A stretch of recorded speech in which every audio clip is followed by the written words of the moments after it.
Today, we are going to take a journey together in which we attempt to stop the spread of fake news, and specifically fake news when it comes to comparing the Axe 3 and the Kemper Profiling Amp. Let's get to it. Welcome to Music with Marky.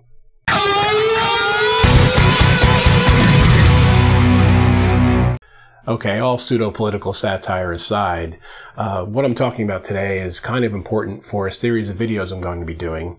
And I've actually already got a couple that I posted at the time that I recorded this, which are comparisons. I've done one which talks about the workflow between the Axe and the Kemper and things you want to look at separate from the sounds themselves. And I did one that was like a kind of a song comparison between the two of them that was strictly about the sound. What I plan on doing here, and I've shot one of these already, is a comparison of specific amps, so we can get into just the Marshall amps on the Axe versus the Kemper, and just orange amps, just Fenders, just whatever it is that they both model. And in the one that I shot already, I kind of gave the same speech in a shorter form, and I realized as I'm going to go on and do bunches of different ones of these, I don't want to have to say the same thing over and over again, so I'm kind of putting it into this format so that it's out there and I can refer back to it.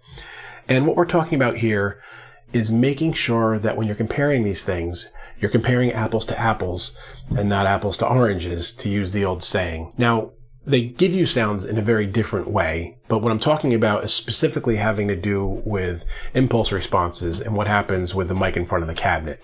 Now, briefly, I'll talk about the Axe effects. The whole methodology with the Axe effects and the theory behind it is to create a digital representation of the guts of an amp, the tube and the transistors and all the stuff that's going on inside of an amplifier, and to recreate that in a digital environment and then send it to a speaker cabinet with a mic in front of it and use an impulse response to represent what the sound is out of that cabinet, and with that specific mic in front of it, how it affects the wave of sound coming through it.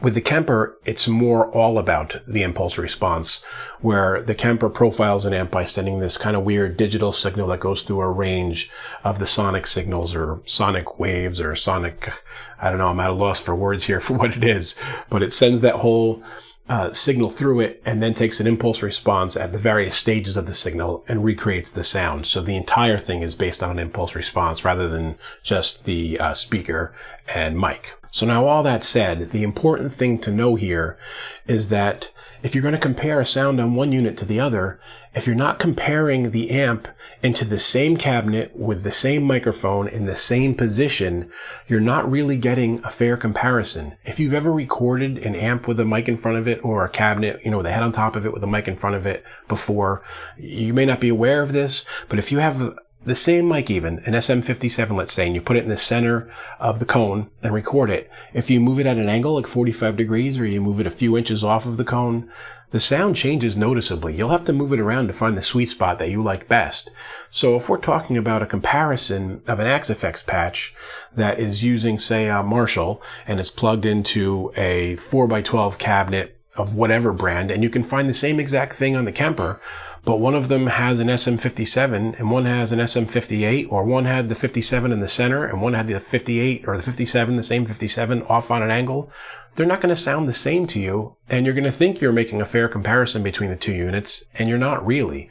So when I go through and do these videos, I'm going to be working really hard to get patches or rigs, whatever you want to call them, on the Kemper, where they give you as much detail as possible about what they did when they captured the sound, so that I can then go on the Axe effects and recreate the same thing.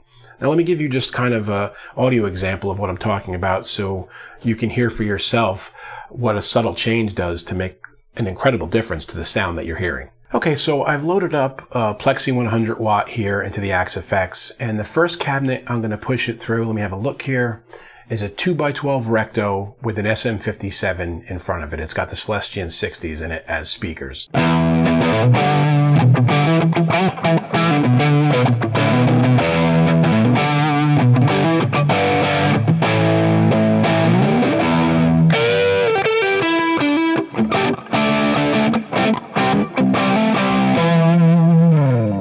Now, if I take this same mic center cone and move it to a 4x12, I get a completely different sound. This is a different cabinet now, with everything else being the same.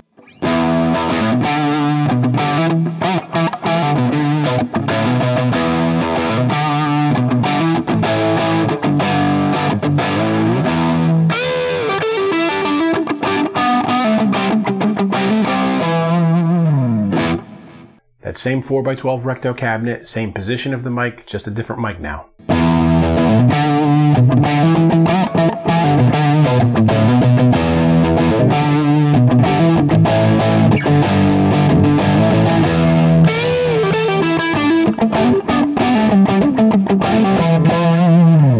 So you can see that the sound changes noticeably just from a mic in a cabinet.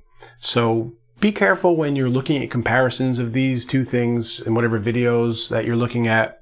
Make sure that the comparisons are definitely apples to apples, so you don't make a decision to buy one of these based on what you think the sonic quality is when it's just really about a mic and a mic position and what cabinet was being used. And anyway, I hope that was all useful to you guys, and now I don't have to keep repeating the same thing over and over again when I keep making these videos. I'll just refer back to this one and hopefully you'll know what I'm talking about. And as always guys, if you have any questions or comments, please leave them below. I get back to everybody as soon as I can, and until next time, keep making great music. Hey friends, don't forget to subscribe and turn on notifications. It makes the whole world better.